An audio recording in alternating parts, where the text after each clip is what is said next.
So, a very, very, very warm welcome to everybody that is here live with us today and everybody that might be watching this in the future. It is always such a pleasure to be coming together and thinking about existential ideas, and I'm especially honored to have the brilliant Zoltán here with us today, who's going to be sharing some of the incredibly hard work that he's been putting into the field of existential psychology recently. So, with his assistance for pronunciation, I'm going to do a little bit of an introduction. So, Dr. Zoltán Kováry is an associate professor at the University of, Ötvös Lórand. thank you, in Hungary. His main research interests are in the history and the theory of existential psychology and depth psychologies, eco-psychology, the psychology of creativity, and psychobiological research.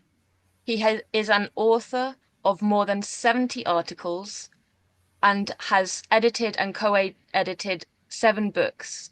He's also the editor of a journal in Budapest and has written extensively on the topics of creativity, psychobiological research, and existential psychology.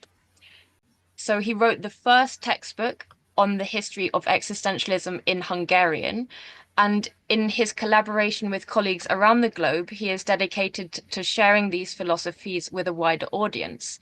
And we are here together today because in 2024, Zoltán has just published his first double volume book of a history of existential psychology and an introduction and the applications of existential psychology with Routledge. So it's incredibly exciting to be coming here today for what really will be a beautiful book launch and to be able to hear from the author himself what is in these exciting volumes, which hopefully will inspire many of us to read them ourselves. So this brief introduction from me is just one, way of introducing Zoltán, but I will not take any more precious time and I will hand it over to you, Zoltán, and please feel free to introduce yourself or add anything that I might well have missed, okay? Thank Okay, thank you so much, Natalie, and I'm very grateful that you have organized this event, this online event with everyone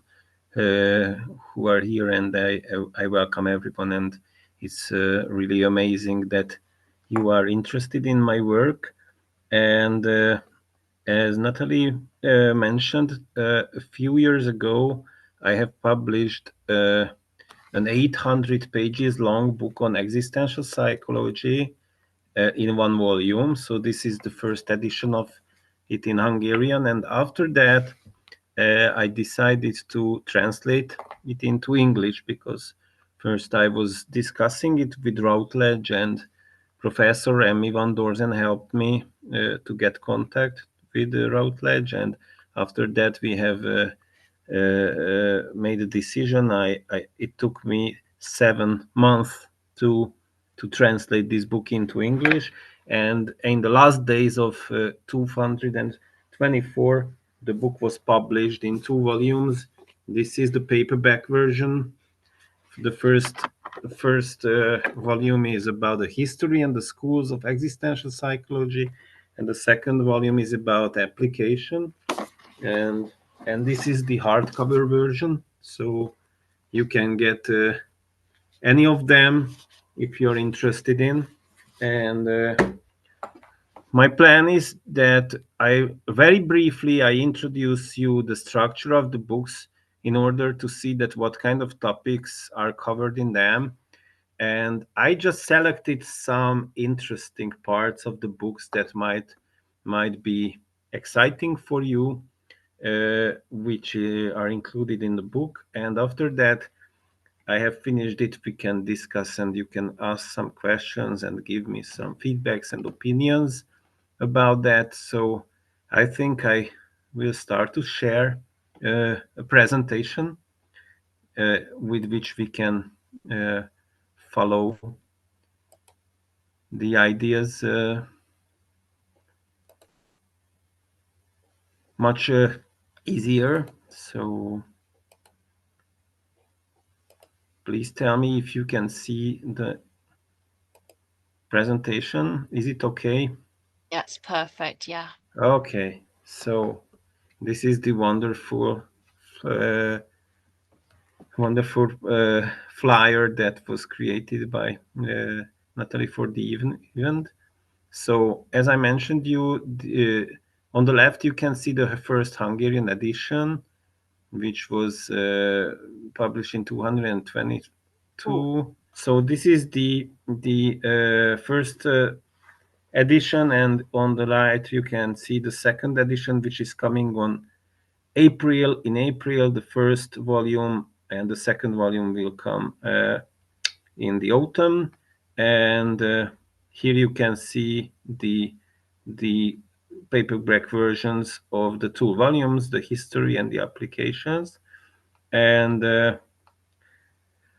I would also like to mention that there were some very kind and beautiful people who supported my work with their and as endorsers, like Tamás Fazekas, daseinsanalyst from Austria, Robert Di Stoloro, a psychoanalyst from the United States, also Robert Kramer, the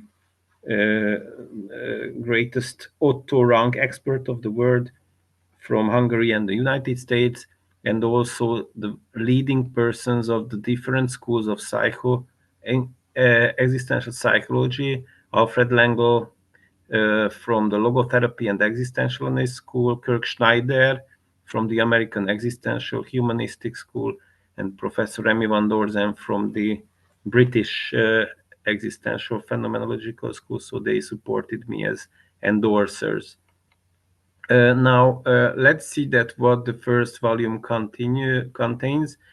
Very briefly, I will refer to the most important parts of the book, and after that I will highlight some interesting uh, details that might be exciting for you, which might call your attention on the book. So the first book has got two main parts. One is the historical grounding of existential psychology, and the second part is the schools of existential psychology.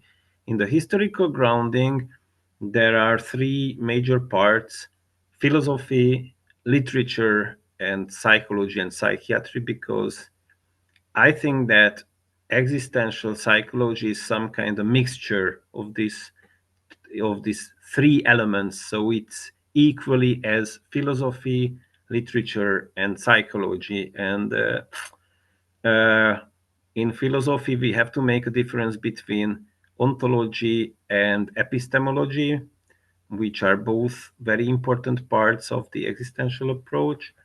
Uh, I also briefly mentioned literature because my first diploma was I am a literature and linguist as well, so I'm into literature as well. And in the psychology and psychiatric antecedents, I was talking about or wrote about psychoanalysis, especially very important is Otto Rank, who is a very important bridge between psychoanalysis and existential psychology. And of course, I mentioned some humanistic psychoanalysts uh, and Heinz Kohut school, which is, I think, very close to existential psychology. And of course, the first phase of existential psychology was phenomenological psychiatry in the 1910s and 20s, which somehow made the first uh, steps towards existential psychology and therapy. And in the second part of the book, I discussed all the four basic schools of existential psychology, including daseinsanalysis, logotherapy and existential analysis, existential humanistic and existential phenomenological school. And one special content in this book is related to a school, a psychological school, which is originally coming from Hungary, and I prefer to call it the lost existential-anancological school of psychology, and it is related to an author called Leopold Szondi, who created a trend called fate analysis, and it has got a lot of existential aspects, and it's very exciting, and I think that it's a kind of uh, invention or a kind of innovative approach that I approached or I mention fate analysis as an existential and school of psychology, and very briefly I will refer to it because I think that it's very interesting and very exciting. So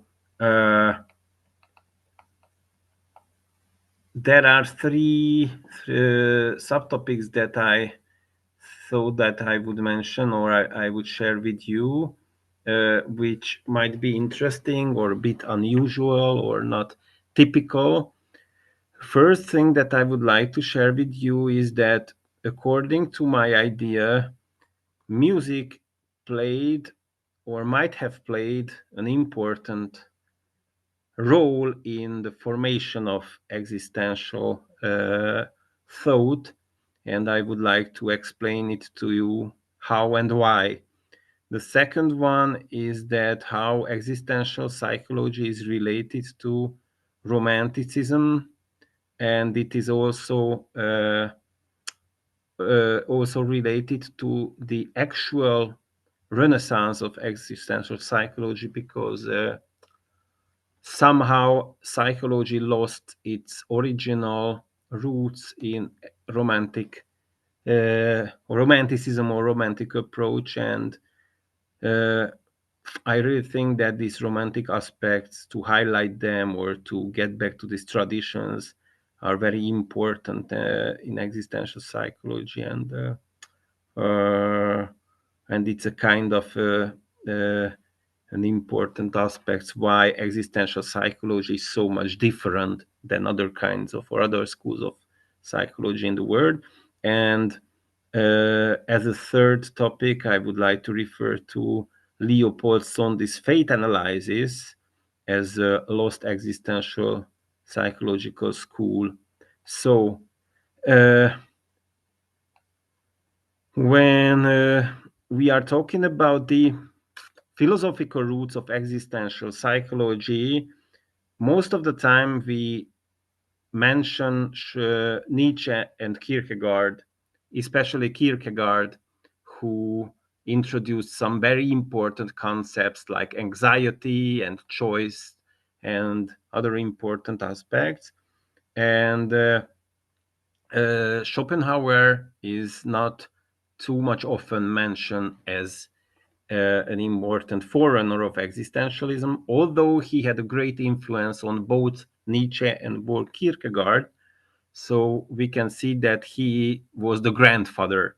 Kierkegaard and Nietzsche were the fathers of existentialism, but Schopenhauer were the grandfather. And as you can see, this quotation in the right down, uh, Otto Rank also thought that he was the first who left this speculative philosophy behind and began to deal with the problems of everyday life.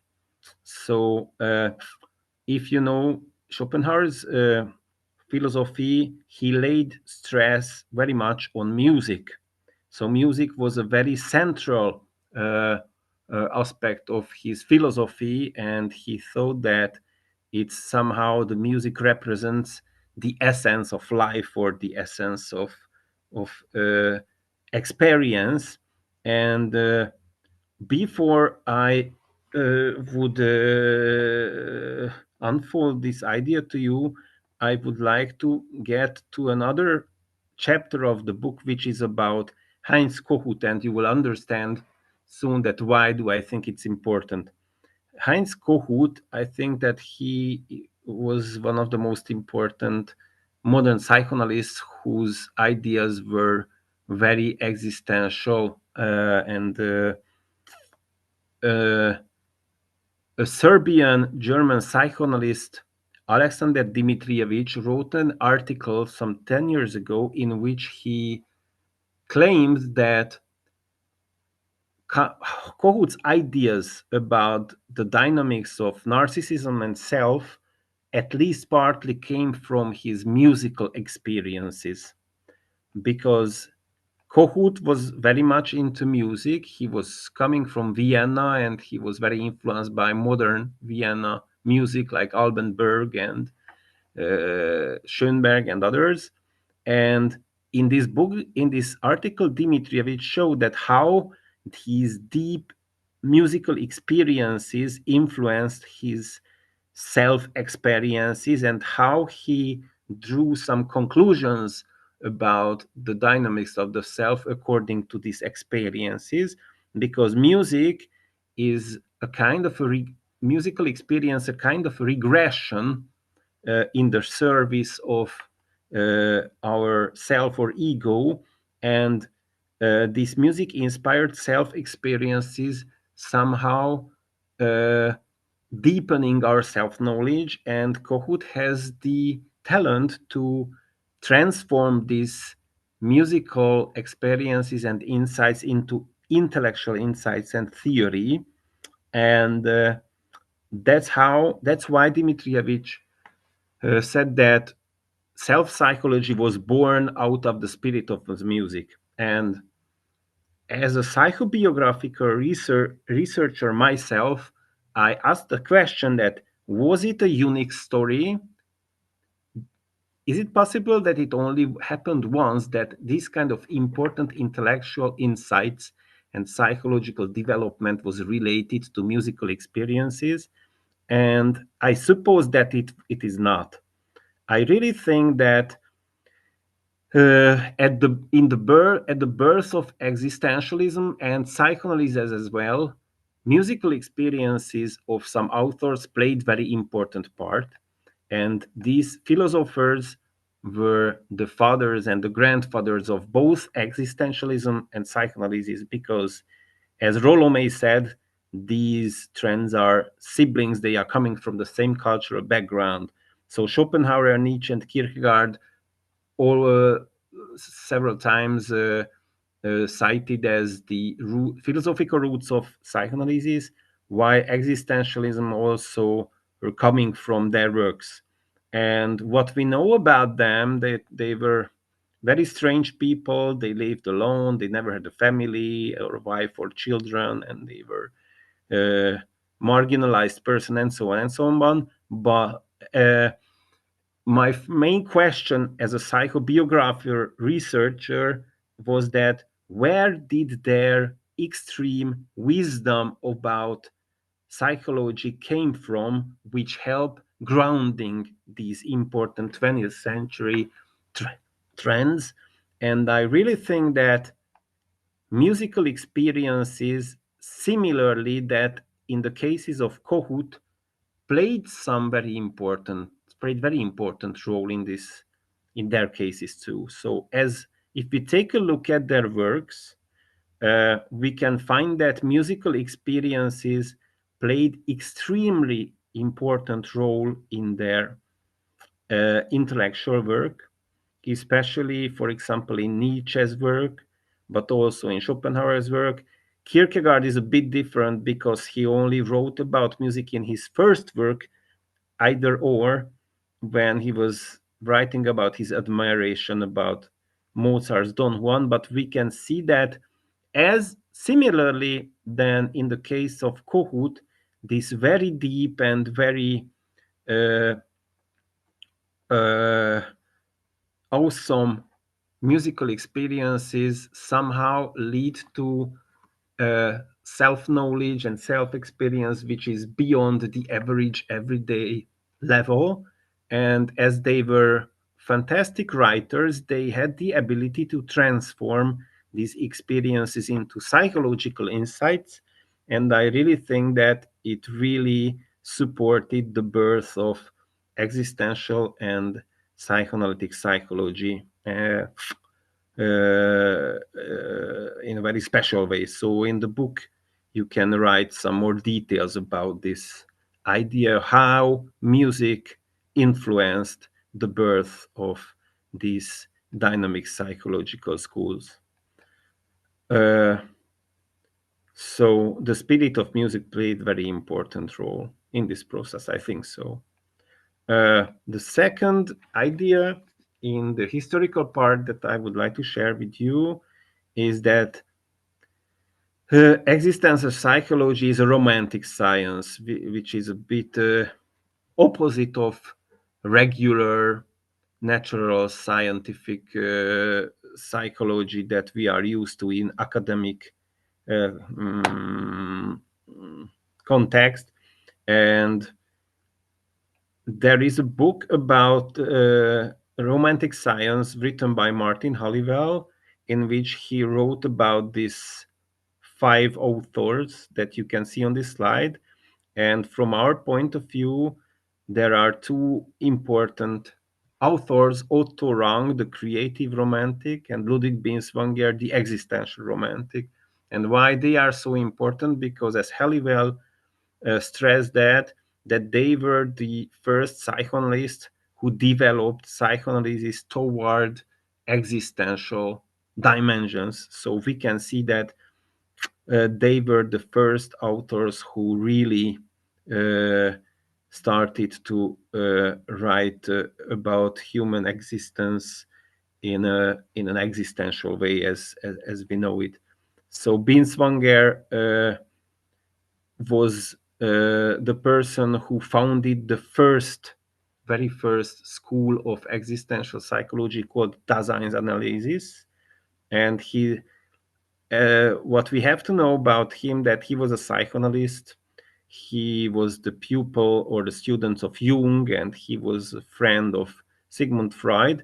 But he was very dissatisfied with the scientific background or the scientific foundation of psychoanalysis and psychiatry, and he decided that he will find a proper scientific background, because Freud thought or believed that psychoanalysis was a natural science, but uh, Binswanger thought that it's not it's a false idea, and he began to look for something different. And also he criticized Freud by using uh, an image of man called Homo natura, which is an instinct-driven person and not having some kind of different aspects like spirituality and other things. So what his brilliant idea was that, and it all really founded the basic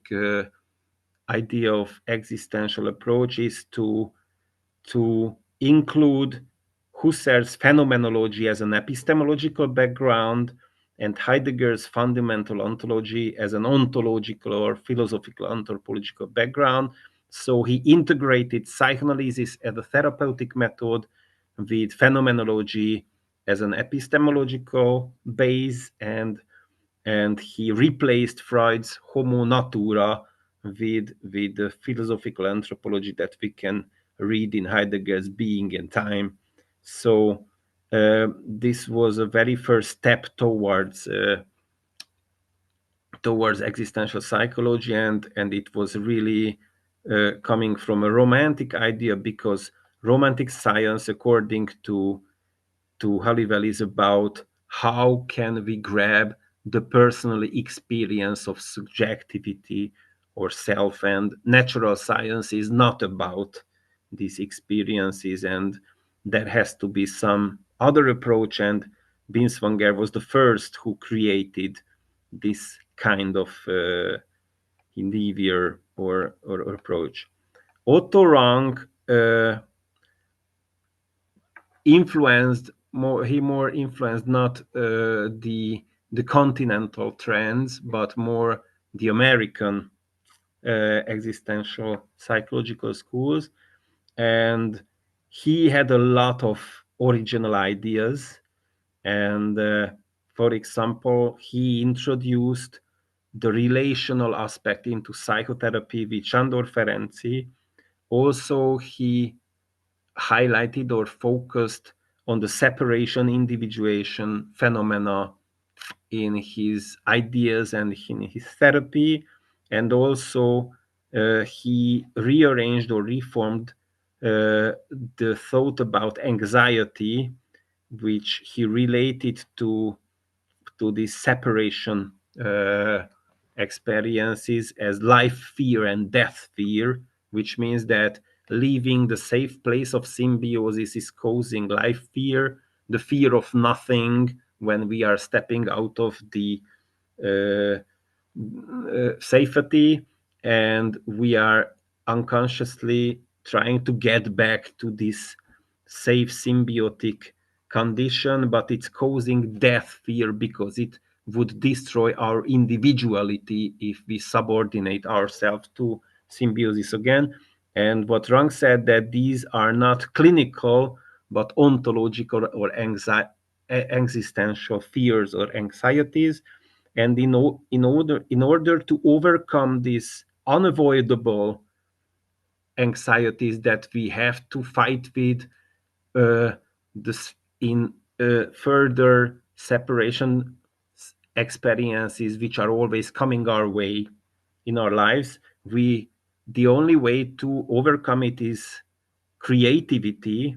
But in his sense, creativity is about creating ourself. uh, and he said that neurosis is about the failure of this self-creation by overcoming these existential anxieties. And his therapy, real therapy, is about how can we help the patient or the client to release his or her creative will in order to overcome these existential conflicts. And we also have to mention that uh, Rang's approach influenced several different psychological trends in the 20th century. For example, the so-called terror management theory, which you might have heard about, is also coming from his ideas, because Ernst Becker, who first really discovered uh, Rank, wrote a book, The Denial of Death, in the 1970s, and the terror management theory authors Solomon Greenberg and Pistinski, they were starting from this book in the 1990s, and they created this very famous terror management theory. So these are also very interesting interrelations between trends that you can read a lot about in this book. And in the first volume, as I mentioned you, I introduced a fifth school of existential psychology, which is related to Leopold Sondi's faith analysis, which I called a lost Central European existential-anancological school of existential psychology. Anancology is coming from a Greek word, which is about fate and destiny.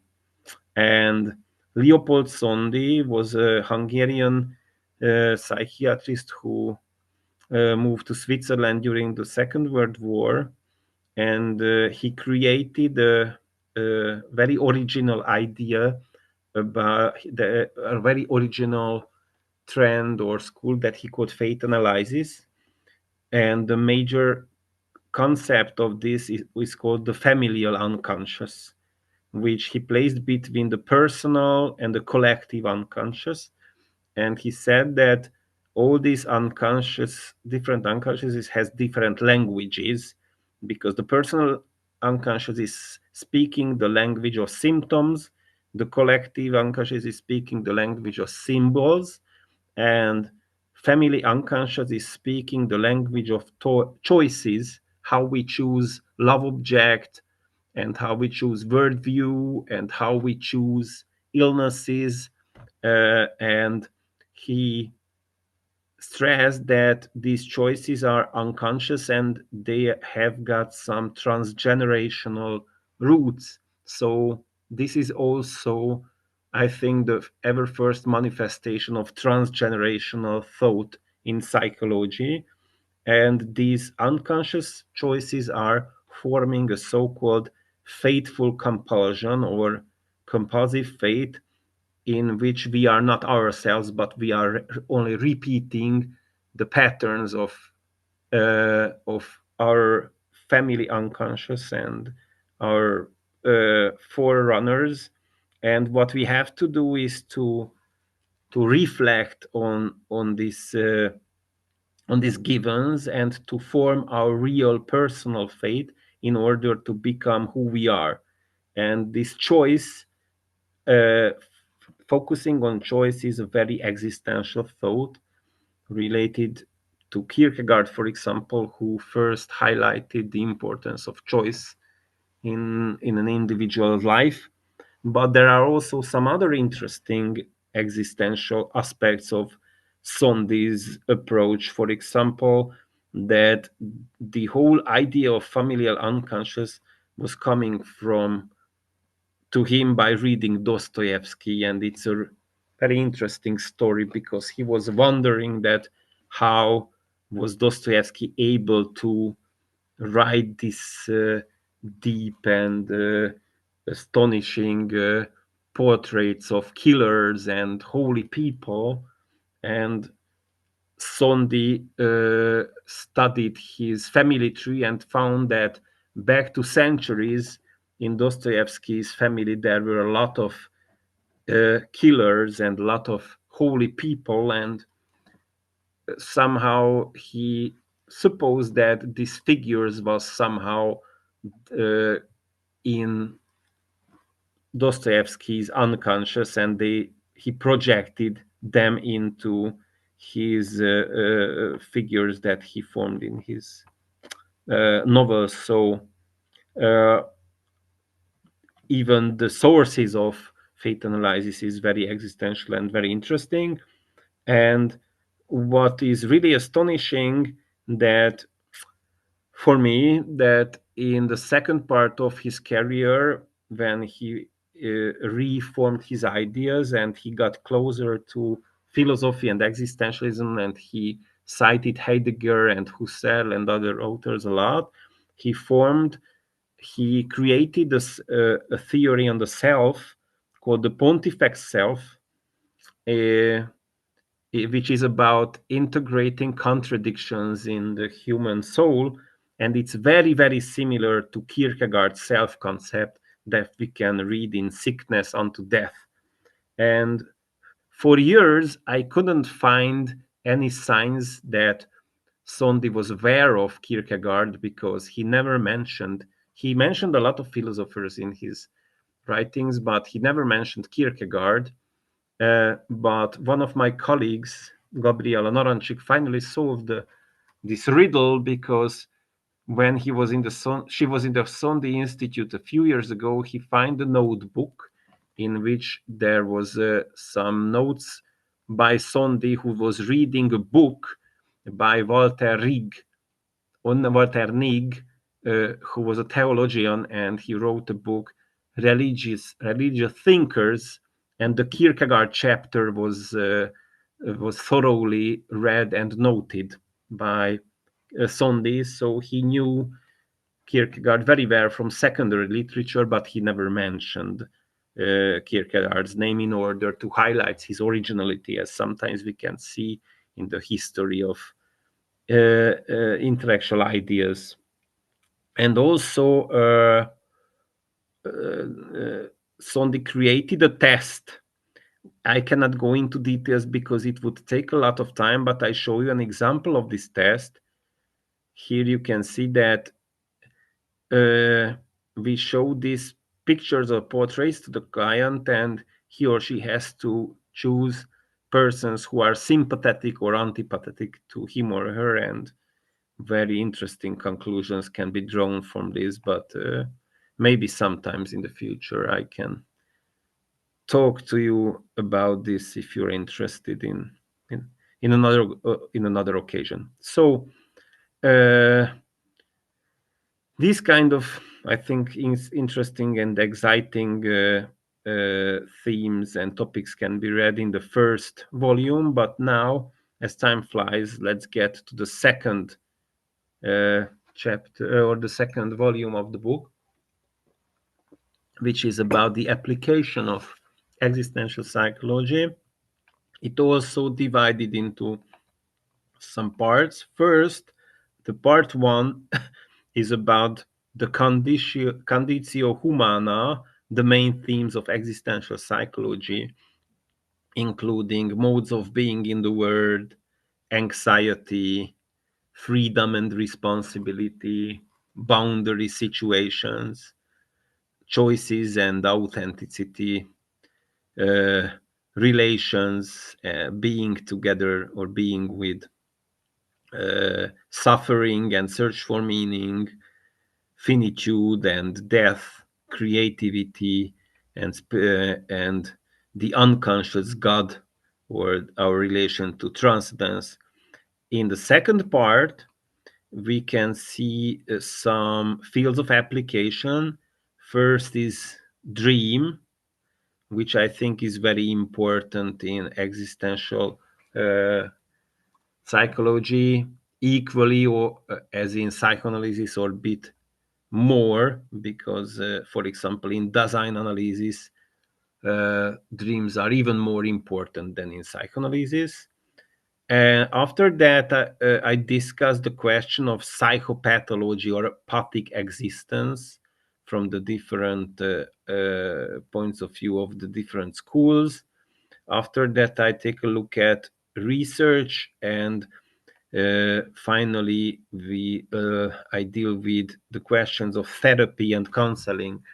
And when I started to write this book, my major idea is that I do not want to write a book about existential therapy, because if we take a look at the literature of this topic or this theme, we can see that 90% of the books are discussing the questions of therapy. So there are enough good books on this, and what wanted to write is a more comprehensive and uh, more diverse book, which is containing something more than just the questions of therapy. And here you can see that this is only one part of the book, which is focusing on therapy and counseling. And in the end of the book, I reflect on some 20th century problems, because the classic age of existential psychology was between the 1930s and the 1920s, 70s. And of course, they are still the classic books, and the classic authors are, of course, still the best to start with when we want to be familiar or want to be involved in this topic. But of course, when the renaissance of this approach began after the millennium, some kind of topics and important themes came into view, which were still not as important when the classic era was going on. So that's why I reflected on some topics uh, like existentialism, self-help, and everyday or popular psychology, the philosophy of mind, or eco-psychology and eco-existentialism related to climate change, and also some actual topics like populism and consumerism and gender and sexuality, which was not the part of the classic era's books. So, from this volume, I would like to share some ideas related to four topics. First one is that how the different authors used mythological motives or mythological persons or figures in order to highlight human existence, or to shed a light on the problems of human existence. Also, dreams are one of my favorite topics, and I also relate it to the questions of creativity. And I also would like to reflect briefly on Rank again, because in some he's maybe my favorite author in this context, and also as I am very deeply related to nature and animals because I wanted to be an ornithologist in my childhood. I would also share some ideas about eco-existentialism. So, if we take a look at the development of existential thought or and even psychoanalysis, we can see that from Romanticism, different authors like artists and philosophers used some mythological motifs in order to enlighten human fate or human existence, and it's very typical, for example, in philosophy when Nietzsche used the Apollonian and Dionysian, or Kierkegaard based his famous Fear and Trembling book on the story of Abraham and Isaac, and Camus continued this when he was using the figure of Sisyphus in order to unfold the characteristics of the absurd, for example. And we can see that this kind of approach or this kind of thought also appears in dynamic psychology, like psychoanalysis and existential psychology. Of course, Freud and Jung are very well known examples of that, but Leopold Szondi also had a book about this mythological psychological approach called Cain the lawbreaker and Moses the lawmaker, which is a very, very interesting book. And you can see that Rollo May, the founder of the American school, also wrote an entire book about the importance of myth uh, at the end of his life. And it's very interesting that when he was a young man, he was working as a language teacher in Greece before becoming a psychologist, and Greek mythology had a deep impact on him. And I think that his interest toward myths are partly, at least partly, coming from this. And what I try to highlight in this book, you can see that on this figure, which this idea is haunting me for ages, that it's very interesting how the different deaf psychological situations that different authors are dealing with has got their parallel in mythological situations. For example, in the beginning of life, the intrauterine, the primary love or symbiosis in mythology, symbolically related to the paradisical primordial state or the golden age and innocence. The trauma of birth, separation, or basic fault is parallel with falling into sin or expulsion. And there is always a wish to return to this paradise condition, to restore the primordial state. And in psychology, we can see that it appears in the wish for regression or to reapproach the object of love after the separation. And this return is always very full of with conflicts and with challenges. For example, during this reapproach or this getting back to this primordial state is full of with malign or benign phenomena, and it can be destroying or very useful.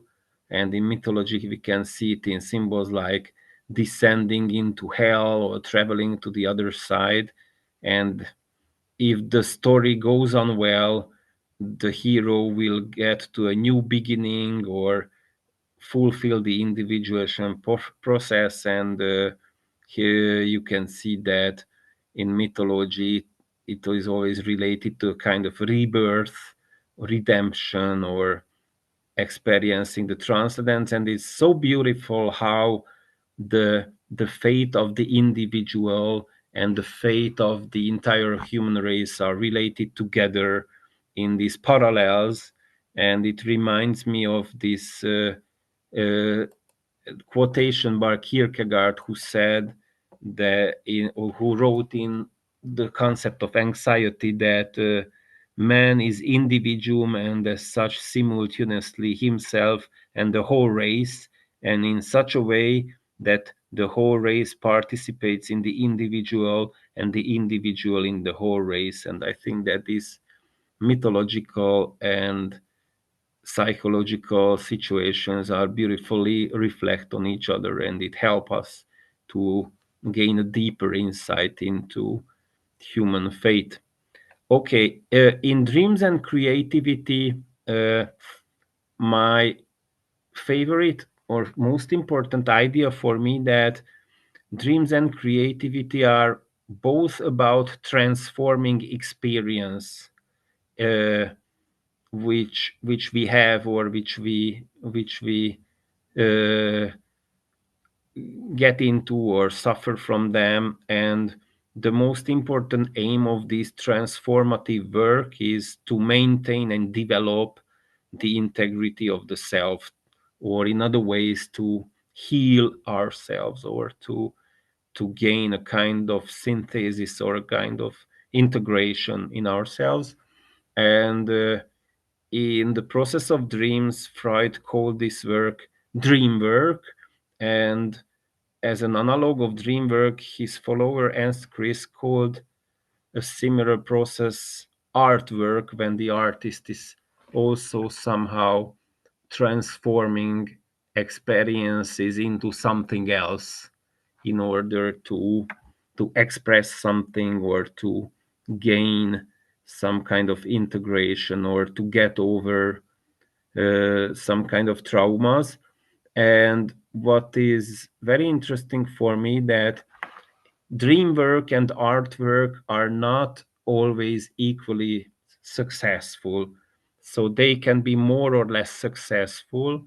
If dream work is not successful, we will experience nightmare, because dream work cannot transform the traumatic experiences in a way that will help us to stay in a sleep state, and then we wake up. So dream work cannot fulfill its aim to process this unconscious content in a way that we can stay in a sleeping state. And there might be also an unsuccessful artwork when traumas and other experiences are not transformed in a successful way. And it means that the author is re-traumatizing re-traumatizing himself or herself, or even the reader as well. And for me, there is a very helpful concept by Thomas Scheff, who wrote a book about catharsis. And he said that in order to reach a catharsis, there is an optimal psychological distance between the self and between the experience that is being expressed in artwork, or in even in dream. Shep is not talking about dreams, but I think that his ideas can be used in the cases of dreams as well. And optimal distance means that we can still uh, mm, recognize ourselves in the content, in the dream content, or in the artistic works content, but the the psychological distance is safe enough to not to feel too much anxiety and being overwhelmed.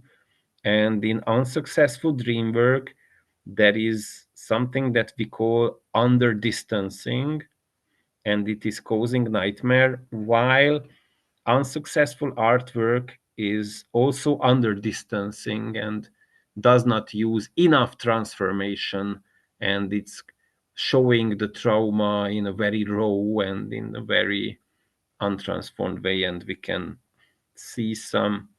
I really think that, for example, Sylvia Plath in the Bell Jar somehow used this under distancing while she tried to process her traumas that she suffered. And it's not an accident that after publishing this book, not too much time after that, she committed suicide. But there are also some other examples of that authors, then when they try to process or elaborate their traumas, they are not successful, and they are re-traumatizing themselves by this unsuccessful artwork, which means unsuccessful in a psychological sense and not in an aesthetical sense, because the artwork can be beautiful, but maybe psychological can be uh, dangerous. Okay, so also, of course, the book contains a lot of uh, chapters about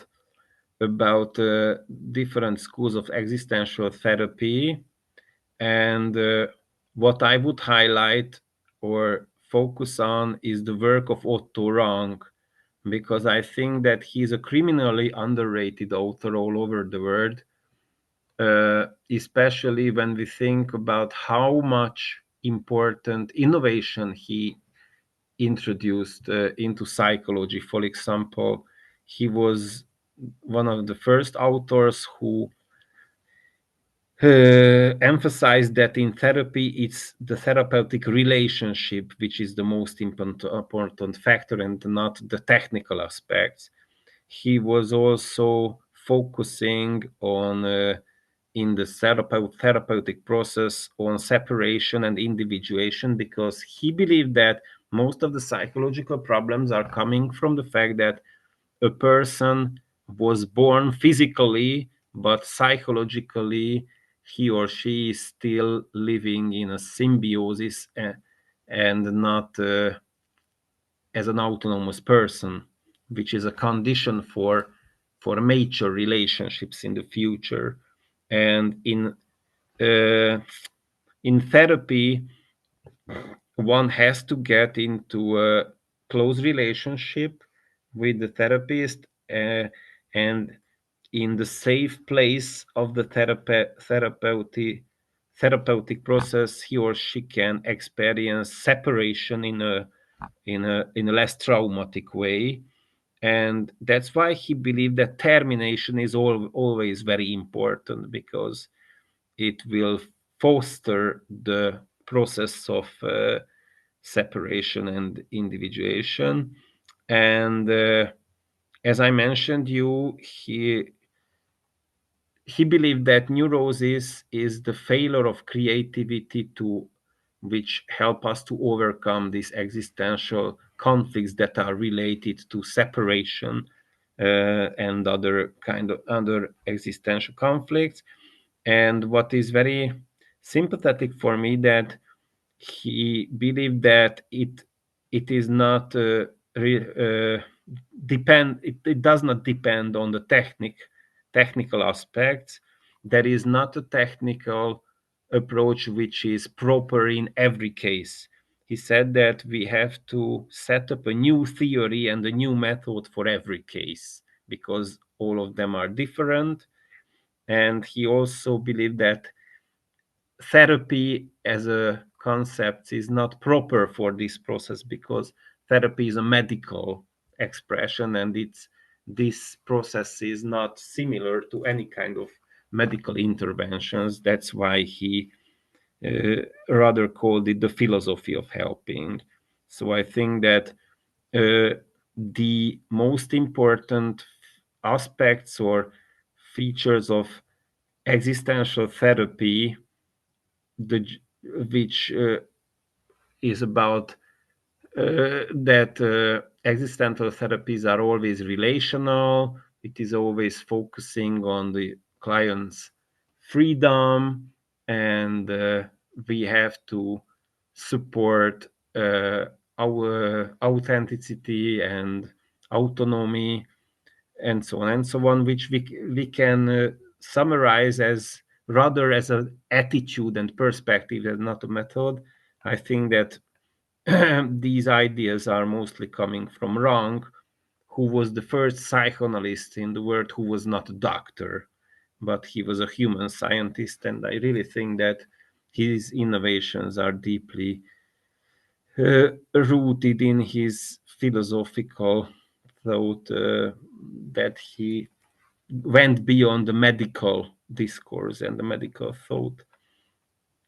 And finishing my presentation, I would like to say a few words about eco-existentialism, which is in the last part of my book, in which I would like to show that it's important to think about eco-anxiety and other psychological phenomena which are related to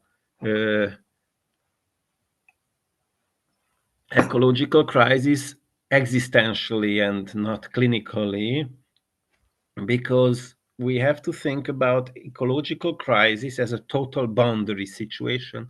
You know, boundary situation is an important concept of Karl Jaspers, who was a psychiatrist and existential philosopher as well.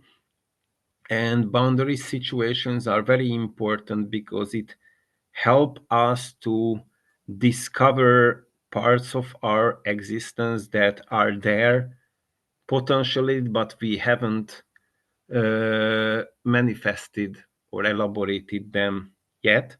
And we have to think about eco-anxiety as an experience which help us to find our new identity, our relationship with the parts of ourself that Theodore Roszak called the ecological unconscious, which is a potential in us to relate to nature in order to rearrange our identity and to live in a greater harmony with nature, and that's how we can fulfill our life in a more colorful and deep and in a more flourishing way. And just one interesting and important aspect, and this is my last sentence, that Glenn Albrecht, who is an Australian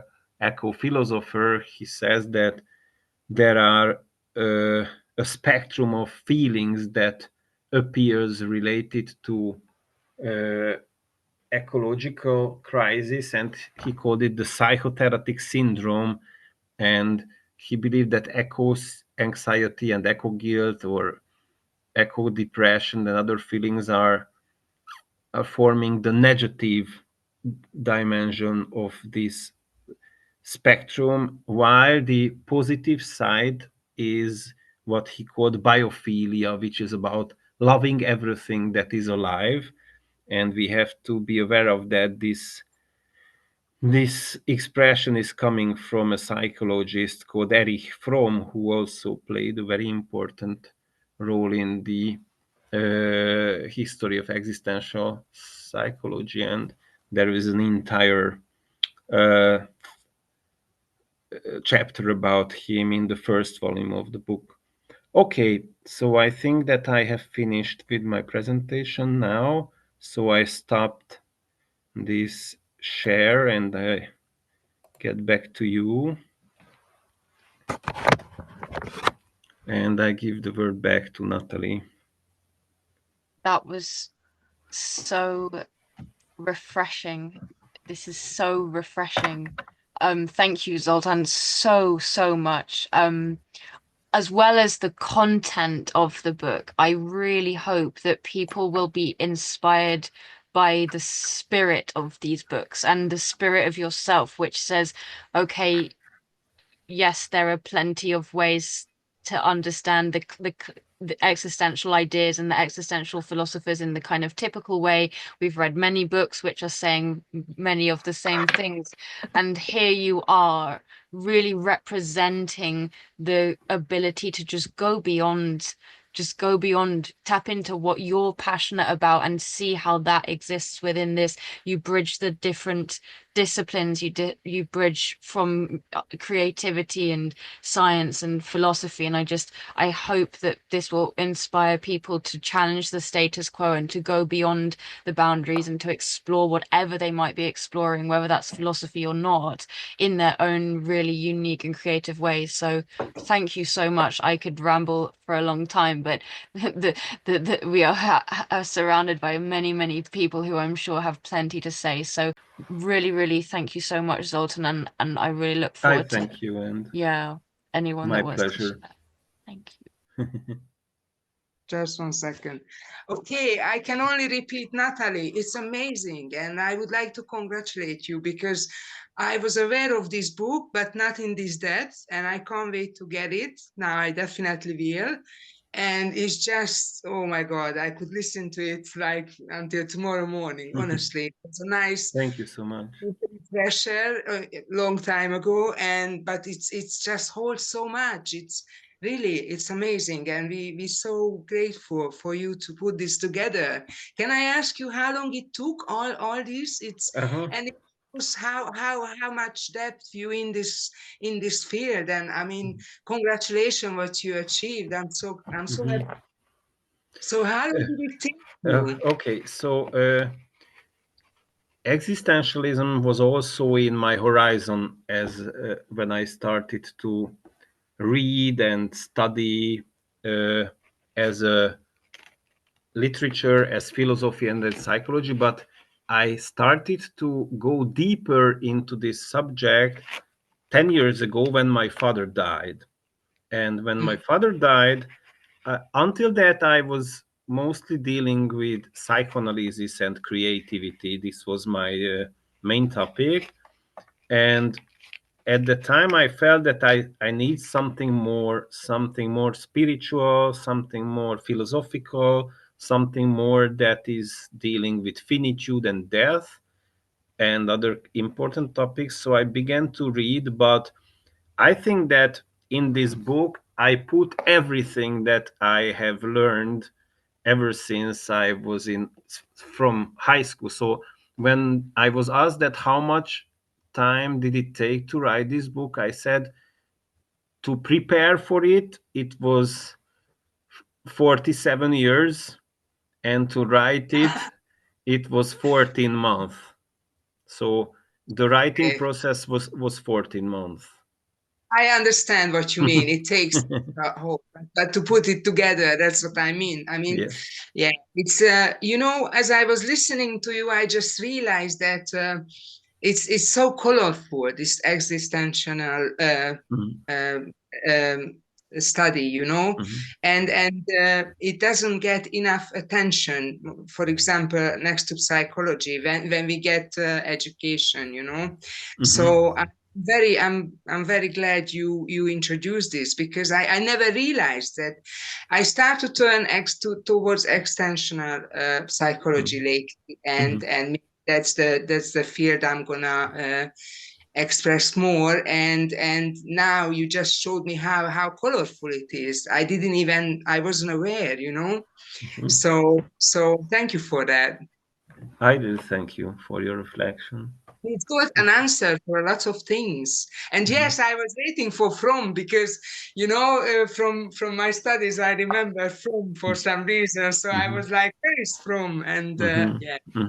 Yes, Fromm is very actual, because I think that a lot of things that happens in our time, like populism and other things, it has a lot to do with his ideas on authoritarianism and escaping from freedom, and also some important parts. So that's why there is a kind of a renaissance of Erich Fromm as well, because he highlighted a lot of interesting things in in analytic social psychology. So he's very important, I think. So that's why when I was talking about existential psychology, I went beyond this typical horizon and then included some other authors who also has got some very important existential ideas, and maybe they are not called existential in a regular way, but they also the part of the family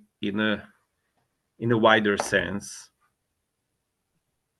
Excellent. For for example, during my research, I realized that, for example, Erik Erikson is very deeply existential because he was influenced by Kierkegaard very much, because they were both Danish, and Kierkegaard's mother was a big fan. No, so Erikson's mother was a big fan of Kierkegaard, and when Erikson was a child, his mother read a lot of Kierkegaard texts to him, and we can see a lot of influence in his identity theory, which is Kierkegaard influence. We can see a lot of influence in his phases of development. I think that it owes as much to Kierkegaard as to Freud. So it was, for me, it was also a great discovery and challenge that how much authors are existential in a not typical sense, and I also I try to put them all into this book in a systematic way. Okay. You realize new connections. New connections, yes. Yes, absolutely. Thank you so much for your thoughts, Monica. I think you're so right in noticing how kind of pioneering it is to be able to kind of rewrite the history and make it more colorful. And talking about rewriting history and bringing people more into attention, Bob, I'm sure you might have something to say on thing. I saw you raise your hand in the old school way. Zoli, this is Bob in Budapest. Hi, Bob. My colleague, Nice. Zoli, who I've known for many, many years, and had wonderful conversations with. Just a few weeks ago, we had a cup of tea together at a local cafe. Thank you so much for this beautiful exposition. I've read both volumes. They're stunning. I think they're landmarks. They will be read dozens of years from now. They are absolutely essential for anyone who wants to be exposed to the breadth and depth of existential thinking and practice. So they're just magnum opus, I can say. And thank you so much. Thank you, Ralph. I want to ask you a personal question, which I always wanted to ask you, but never did. We've had many meetings and conversations. I know, but probably almost very few people watching or listening know that you are also a member of a rock group. Yes. Hungary, yes, called the Trousers, if I remember correctly. Could I ask you to talk a little bit about that experience, and in what way does your practice as a musician, rock musician, infuse your understanding of existential psychology and therapy, and perhaps in what way existential therapy or psychology infuses your musical expression? Thank you so much, Bob. It's not an accident that I started my presentation with the question of music. That's why it came to my mind. Because I think that music is the first deep and meaningful experience in my life I ever had when I was a child. And I always looking for I play rock music because that's the only kind of music I can play. I love a very different kind of music, from classic music, cinematic music, jazz, blues, so a lot of things. And according to the ideas that I shared you, I think that music is a very special way to contact with our feelings and the depth of our soul. And it's also very special that it's a very special way of communication get in touch, get in contact with other persons and to share our feelings with them. And I'm always looking for some connections between musical experience, music history, and psychology and philosophy. And I think that my next books is going to be about that, about the musical unconscious, how it help us to be a more full person that we might become. And I still do not know how I will elaborate this, but I think that the psychobiographical research on these three philosophers will be a very important part of that. And maybe some rock music will also be included, but look, I will try to explain it from another way. When I was writing psychobiographies, which is about the psychological investigation of artistic creativity like painting and writing, a lot of people asked me that, you are a musician, why don't you write psychobiography about musicians? And I told them that it's impossible, because you can grab the interrelation between psychological aspects and painting, psychological aspects and films, psychological aspects and writings. But in the case of music, it's almost impossible to find interrelation between musical expression and psychological aspects of the person. But you can write about how musical experiences influence persons to transform it into something else, like, for example, self-knowledge, like, for example, self-reflection, and how they can communicate it with language. And as a matter of fact, it is absolutely coming from my own personal experiences, because when I started to deal with the questions of philosophy and literature and psychology around the age of 22. And when I decided that I want to become a psychologist, but in a special way, there were some musical influences that really shocked me and really, really changed my personality. And it might sound strange, but it was related to the music of Richard Wagner, which was very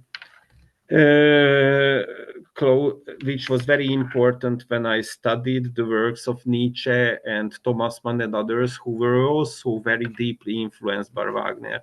For example, when I went to a course at the university which was about Nietzsche, who very interested me. The philosopher teacher in the first class said that it's no way to understand Nietzsche without Wagner. And that's why I started to listen to Wagner's music. And I became so much addicted to this music that for 2 years, I couldn't listen anything else but the musical parts of Wagner's work. The entire operas, I could never listen to. It annoys me. But the overtures and the musical parts, they were just like drug or something else. And I wanted to understand that how can it happen? And I think that it might be something similar that happened to Nietzsche when he got under the influence of Wagner, and his entire work from the beginning of the end, it is showing the influence of this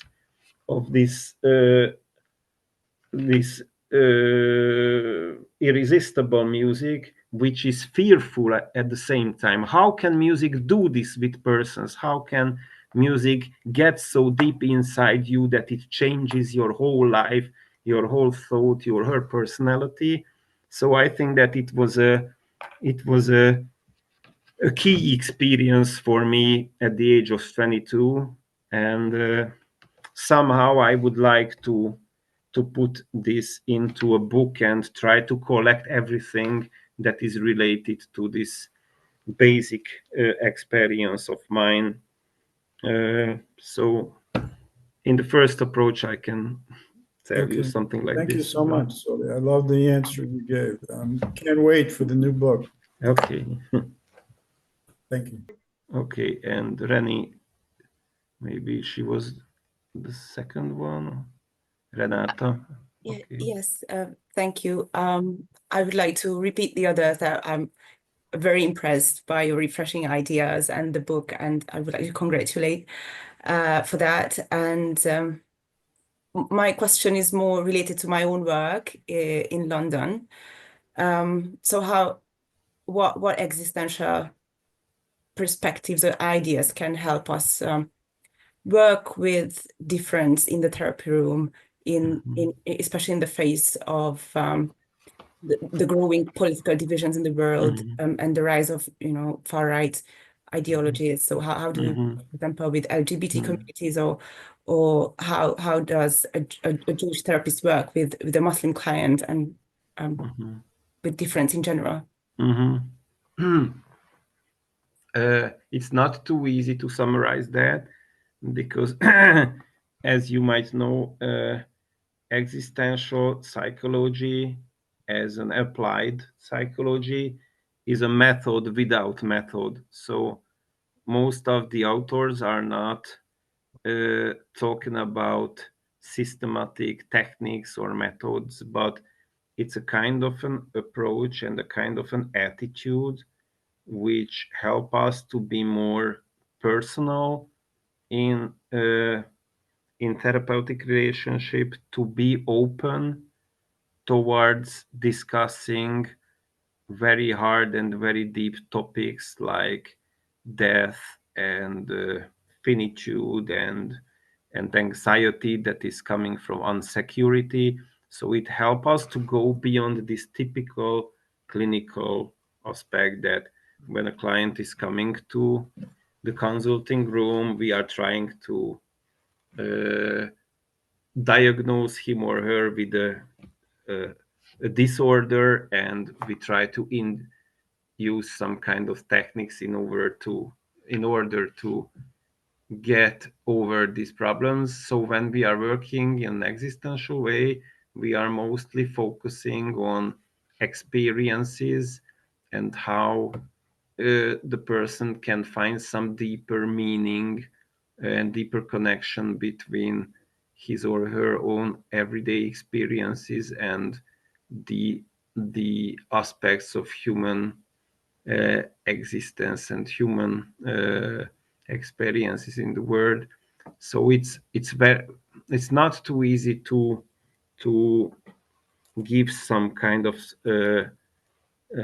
concrete or kind of practical advices how can we work existentially. But for example, the British school of existential psychology, called the existential-phenomenological school, which was founded by Ronald David Lang, they were focusing on phenomenology, which is about experiencing. And they say that most of the psychological problems are coming from the fact that the horizon of our experience is somehow not wide enough, or our family and the society somehow force us to see things in a very narrow way, and we are estranging from different kind of experiences. And the therapy is about re-experiencing, about how can we see us, others, and the world in a different way without any kind of prejudice or without any kind of expectations. And the best way to achieve that is to meet someone and to have a dialogue with someone who does not have expectations towards us and does not want to force us into any kind of formulas or into a narrow experience. So Rank called it social phenomenology, which means that there is a person who let me to re-experience myself with a person who is experiencing me as a person who is experiencing him or her as a person who do not have any kind of prejudice or any kind of expectations, or does not want to use us for anything to satisfy his or her own needs. So this is a real encounter which help us to see things in a more fresh way, and that's what phenomenology is about, to let things come to us and to to get beyond this typical way of interpreting and understanding things, and or in a very simple way to be more free than we were before. That was beautifully put. Thank you. Thank you so much. That was a brilliant question. I love that we end our time together here. I can't believe it is the end, but we have to respect time. And I could listen, as someone just said, I could listen for so long. And hopefully this won't be the first time, or indeed the last time, that we all can come together in some way and hear more about what Zoltán has contributed. But maybe on the note that we've just landed, we'll see each other in 14 months. If it took you that long to write this book, hopefully it won't take you much longer to write the next one, and we'll all get to come back and have you expand on this. But honestly, it's just such a pleasure. I'm so excited for more people to find their way to your books and to have their horizons just expanded in the way that you've started to in our time together today. So thank you so much. Thank you. And thank you very much for the invitations and for being together, and I'm very honored to be here and to talk with you. Thank you. Wishing everybody a beautiful day, evening, afternoon, morning for Chris in Australia maybe, but honestly, thank you so much, everybody, and we'll see each other somewhere soon. Take care. Bye.